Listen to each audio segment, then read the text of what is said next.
Hello and welcome to our first lecture.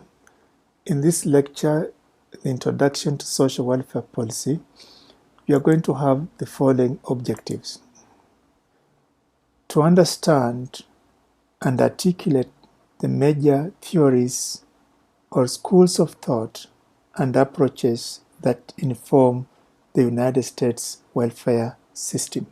That's what this bullet 1 is all about. The second objective: gain awareness and knowledge regarding the values and ideologies that undergird the modern welfare state. What that means is that the United States of America has some fundamental values that inform how she shapes her social welfare system. Please understand those. 3. Develop an orientation to global social policy questions regarding poverty, healthcare, wealth distribution, and how the United States addresses them.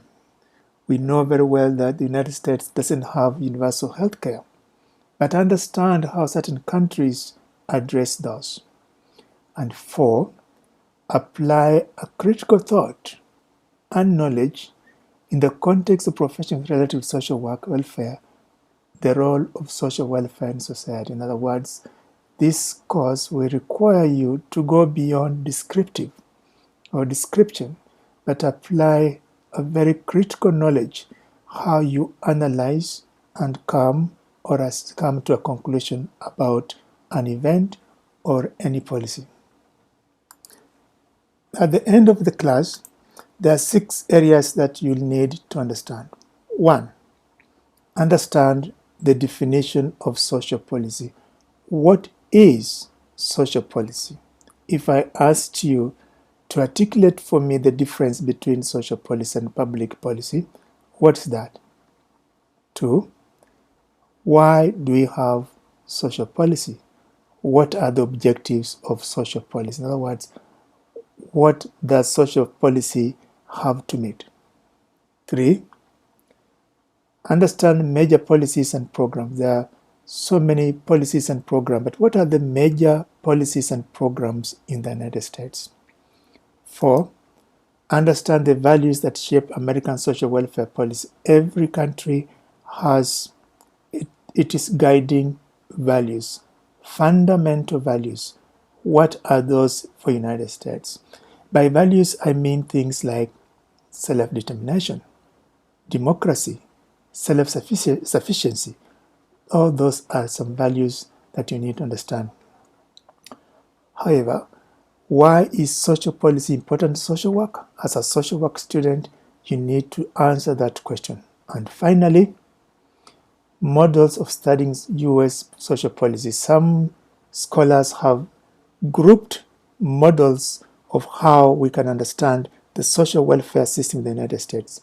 Please understand those models. And finally, in your module for this week, there is one document on Blackboard about module 1. Try to understand those concepts that I've put in place for you. Just to start with, a question: what kind of policies do you follow in your personal lives? Either at work, in your homes, or in your agencies? What are they? Try to think about, just the general ideas about the policies that you follow as an individual. So slide 5 is defining what social policy is. And let's look at the definition put forward by Denito, 2011. She defines social policies as government actions intended to provide basic level of assistance with, for example, income, safety, education, housing, just to name a few. So policy is about an action or actions that our government chooses to do in order to effectuate something about her population. In other words, if the government doesn't choose to do something, is that a policy Of course it is. It can be action or inaction. B. Many social policies provide public goods. And what are public goods?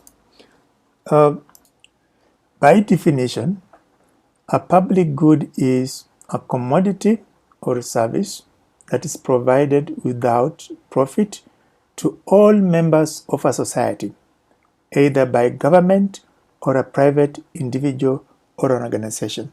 That, in essence, would be the definition of. The C part of it says that some social policies are redistributive. What does that exactly mean? Redistributive of income and redistribution of wealth, for example, are respectively the transfer of income and of wealth from some individuals to others by means of a social mechanism, such as the mechanism could be taxation, charity, welfare, public services, land reform, etc. What you need to know is that distribution is basically the transfer of income or wealth from one group to another group. Sorry. Does social policy impact your daily lives? How? That's a question that is a rhetoric question that you need to be just to think about. Social work programs, social problems. Social work programs often develop in response to social problems. What that means is that if a problem arises that requires attention, sometimes we formulate policies in order to solve that problem. For example, if today I walk in Dallas, downtown Dallas, and I see one homeless person, is that a social problem? Perhaps not. Maybe that's just an individual problem. How about if I see 20, 30, 40? Then it turns from just an individual problem to a social problem. That might require a social policy to address such a problem. So, not all problems become social policies. Some of them do not have to be addressed in a policy way. Social welfare contributes to the maintenance and survival of society, not just a symbol of altruism. In other words, in order for have a harmony in society, we may have to bring about social programs to maintain that harmony. Die, to articulate that problem, stated, when their basic minimum needs are met, the disadvantaged are less inclined to revolt. So you may think about a social welfare program that might help the people who might otherwise want to revolt politically so that they can be able to, their problems to be addressed. There are major areas of social policies that you need to know as it's stipulated in slide 7. 1. Public assistance. Public assistance programs are programs that meet certain poverty threshold. What does it mean? It means that you in order to qualify for public programs, you need to make a minimum level of income. Examples of public assistance programs are TANF, the Temporary Aid to Needy Families, Social Security Insurance, and Income Tax Credit. Those are some examples of public assistance programs. Social insurance.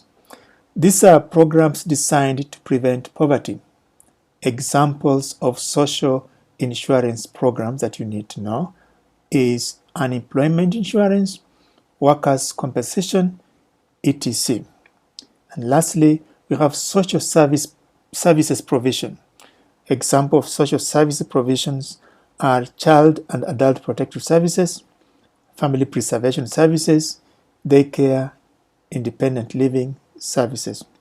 Question: have you, your parents and grandparents or grandparents benefited from welfare state? Think about it and write down your answer if you can. So why are social programs important? Some have argued that social programs are important because they maintain stable prices, stable price structures, and economic growth. What does it mean? Price stability provides benefits to the economy in several ways. For example, if prices are stable, inflation risk minimums in financial markets go down, which means that really interest rates go down as well. So lower interest rates in turn increases the incentives to invest. 2, it helps relieve the social and economic dislocation caused by uneven nature of economic. When you're talking about dislocation, we are talking about unemployment or underemployment. Those dislocations can create problems such as homelessness or poverty. And so social welfare programs sometimes do alleviate some of these economic hardships, and try to understand how they do that. They provide a mechanism to correct past and current injustice. In other words, if the government comes in order to give those who have been historically disadvantaged, to create a situation of fairness. An example would be affirmative action. These are historically public and nonprofit sectors responsible for social welfare that you need to understand. There is that debate between political ideologies and political policies. For example, for you to receive equality, it has to be balanced out with liberty.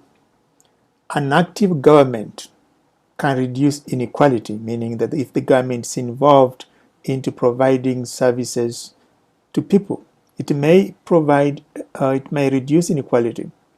But are people free in spending their money? Think about if you receive welfare. The government will put restrictions on what you can buy, where you can buy. Less government, however, interventions, on the other hand, give people freedom to use their money, but can lead to inequality. In other words, if you earn your own money, you don't depend on any government to help you or to decide where to use it. You can do anything you want to do with it. Those are liberties. Conservatives generally tend to favor less active government. You've heard about get government out of my bedroom. Those are some of the slogans that conservatives use. While liberals more active government, liberals think that without government help or intervention, people sometimes, for whatever reasons, may not provide for their disadvantaged brothers and sisters. So the government has to intervene. Those are two different ideologies that you need to understand the interplay between the two. The US has less generous welfare state than most industrious democracies and a comparatively high level of inequality. Why do you think this is so? To answer that question, think about the values that shape United States government.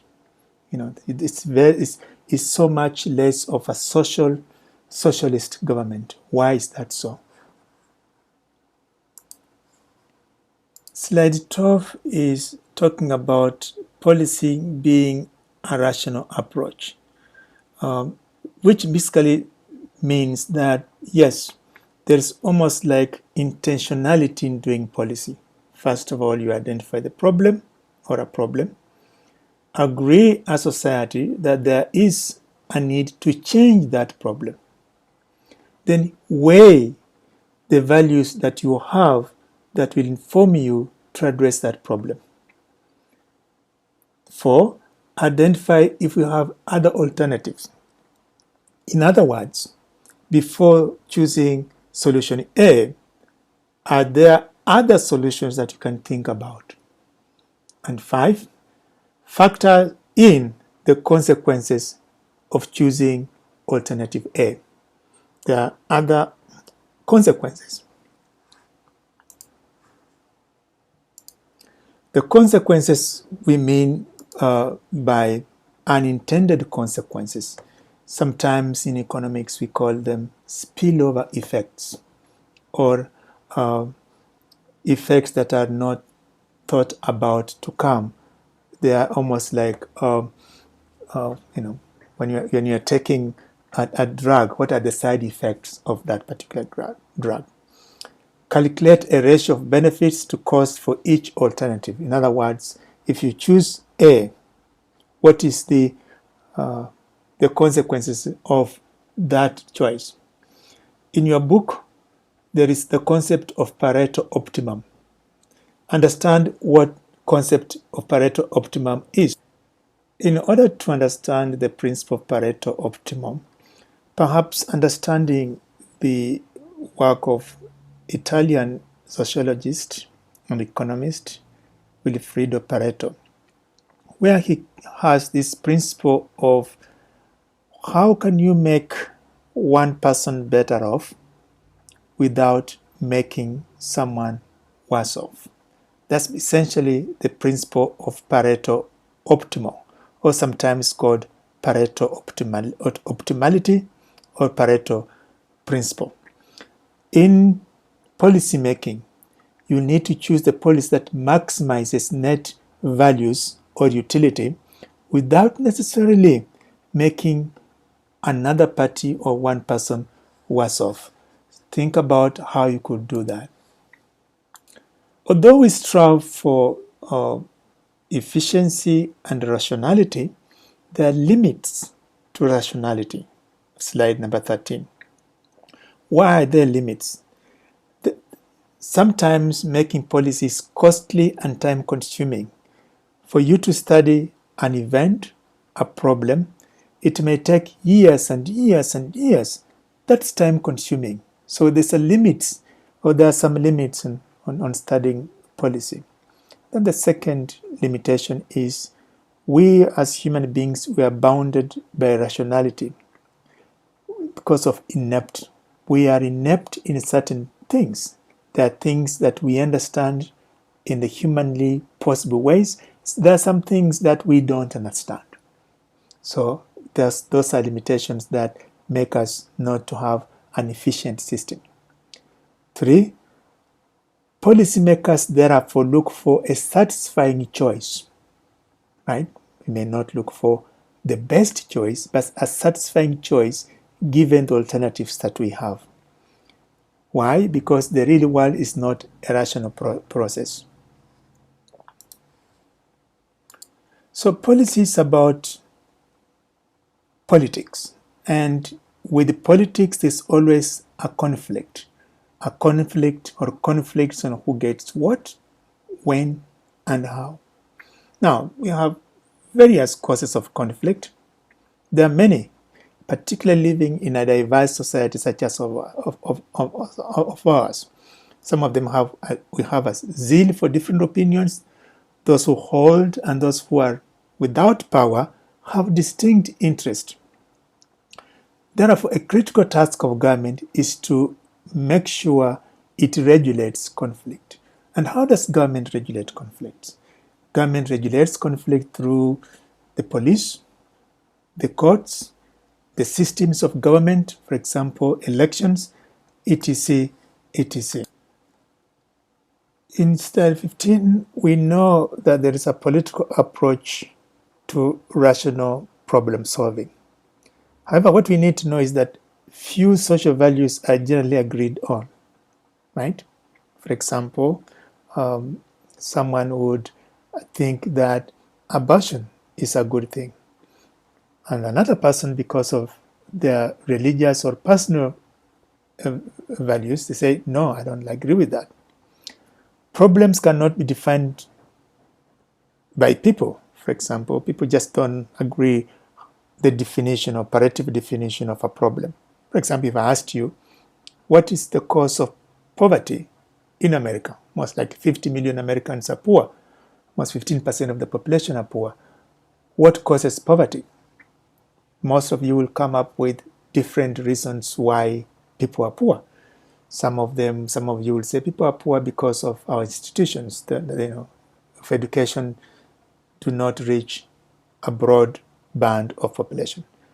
Some of you may say, well, poverty could be caused by lifestyle, addiction behavior, or substance abuse.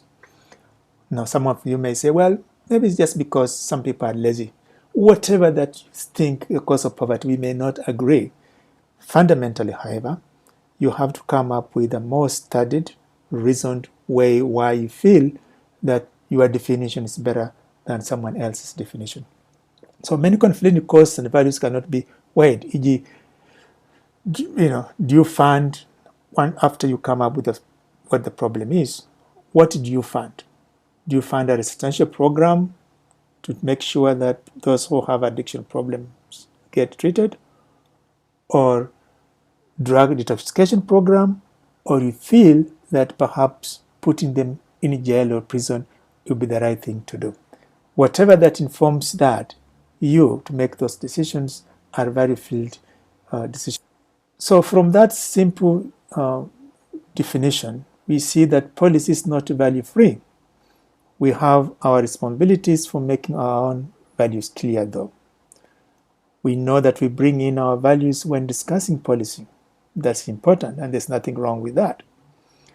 We must be principled values, though. In other words, those values have to be based on some kind of a principled platform, not just off the cuff.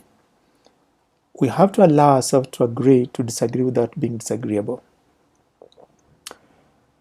And then lastly, the biggest threat to the continued existence of US social programs today is not our values, but the unfunded obligation of federal entitlement programs. I think that's a test question on your quiz that you just need to recall. For this segment, the policy and the National Association of Social Workers. The National Association of Social Workers requires you to understand and know the economic and political system that influence or formulate the United States social policy. Identify financial and organizational social services that meet your agenda in order for you to fight for those or for those agendas. Policy affects us in a very meaningful way. For example, what would happen to the price of a hamburger if fast food restaurants were required to pay a living wage to all employees so that earned income tax credits benefits would be unnecessary? The price would, of course, significantly go up. Again, that's a recall question in your quiz that you just need to remember that that's the answer.